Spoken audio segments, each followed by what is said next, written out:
Good afternoon mga kamadam. After nating masundo ang ating anak sa Ortegas at pagdating natin dito ay nagkain tayo ng lunch. Ngayon po ay 1:50 na ng tanghali. Kaya ito, may gagawin naman ang inyong Madam Inday. Tara, tingnan ninyo kung ano ang gagawin niya for today's video. Tara na. Ayan, nakikita nyo ang mga yan. Gagawa tayo niyan. Ayan, nabuksan ko na nga pala yung gatas. Ayan, dalawang Alaska ang ating inilagay at dalawang fruit cocktail. Isang Dole at saka isang Fiesta, o diba? Ito itatabi ko na to kasi napakarami palang pineapple chunk nitong ating fruit cocktail. At ito meron din tayong coconut gel at palm nut. At ito ang pinaka-importante sa akin Ito pinabili ko kasi nakalimutan ko pa ang Nestle Cream All Purpose. Ayan. At itong isang ito hindi na natin ilalagay yan kasi sobra na. Ito lang dalawang ito. At saka itong dalawang nasa bottle. Yun mga kamadam, at ipapakita ko na sa inyo yung nahalo-halo ko na kanina, pero kulang nga nito. Ayan. Ito, yung sinasabi kong nahalo ko na mga kamadam, ayan o. Ito ay yung buko natin na galing pa Marinduque.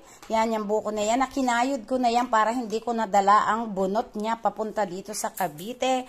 Tapos, inirep ko nga yung buko at ngayon nga igagawa tayo. Kaya eto, nilagay ko na ang fruit cocktail at syempre, idadagdag na natin to. Dahil nalagyan ko na rin yan ng Alaska Condensed. Yun lang, ganun lang kadali mga kamadam ang paggawa ng buko salad. 'Di ba? Pag kayo ay may buko, kayo rin nyo lang 'yon. Ayan, tapos magpabili kayo ng fruit cocktail, magpabili rin kayo ng ganito, ng Nestle Cream All Purpose, Alaska Condensed. Ayun na, makakagawa na kayo ng fruit salad or buko salad. Yun lang mga kamadam. Thank you. Ipapakita ko sa inyo pag nailagay ko na ang Nestle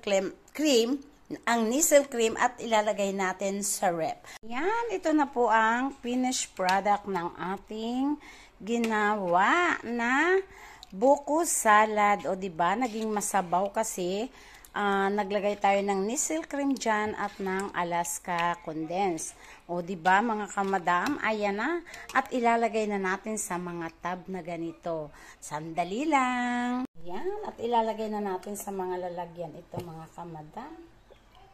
Diba? Ayan o, ganyan lang ang paglagay.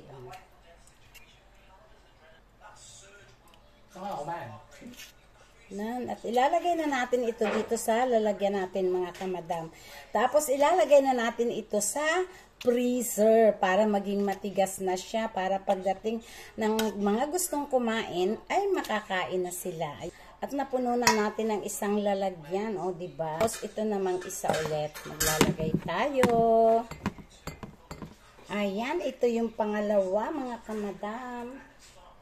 Ayan mga kamadam, at nakagawa tayo ng dalawang Tupperware na malaki. Ayan, o diba, nagawa na natin. At ito ay ilalagay na natin sa ating rep para lumamig. At sa mga gustong kumain, tara na kayo at tayo kakain mamaya or bukas or sa Saturday or sa Sunday, sa Easter Sunday. Yun lang mga kamadam.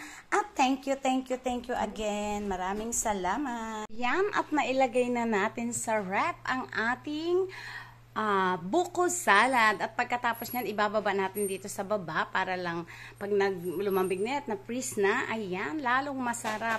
Eto nga pala ang pagkain ng ating si Kubengbeng na pinamili ko nung isang araw. O yun lang. Thank you for watching.